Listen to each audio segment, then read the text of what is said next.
At the time I was in the service, I was a radarman second class. My name is George R. Trecarten. I went aboard the Weimar Rush on my, and that's a big ship. I'd been out of, before I'd been on some ships, but they were small.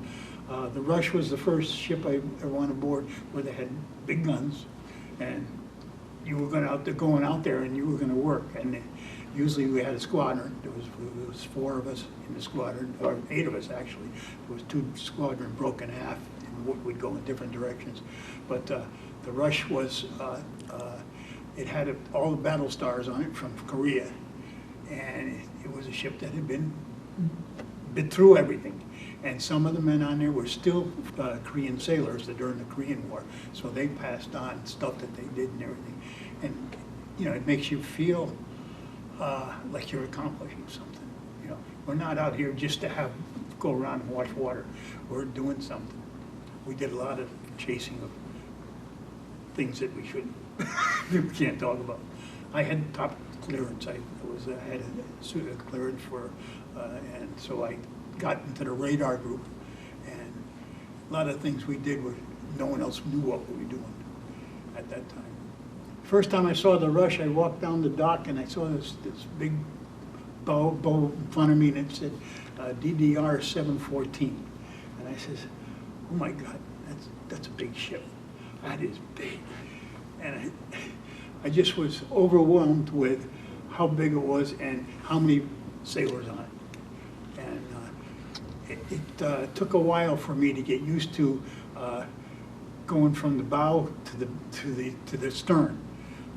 In fact, the first day on the ship when we went out to sea, you have to find out who can be in the bow and who can be in the stern. Well, I went up on the bow. I went down through the lockers down there, and I came up 5 minutes later, and I was almost green. And they said, "You're going to the stern." He says, "You're not good enough to be up front." He says, "A couple of years you'll be okay, but not now." But I liked it. I was in the radar, the second division for about a year and a half, and then I became a striker for radar, and moved up to the front of the ship again. So it is a. There are some people that'll never make it in the Navy, and there are other people who will love it and stay there forever. I did my 4 years, because I signed up for 4 years, and I was glad I did the 4 years. I think I learned a lot for it, and it made me feel like more of a man. I did my duty. I did what I have to do. As a striker, you get up at 6 o'clock in the morning. You get a bucket and you get a mop, and you go up aboard the top of the ship and you start scrubbing the decks. Every day you have to get the salt off the deck because it makes the paint come up. So you wash it down, you scrub it down. You'll do that 3 times a day. And if it starts to peel, you'll paint it. It's just it's a process, and it's a continuous process all the time. And that was good.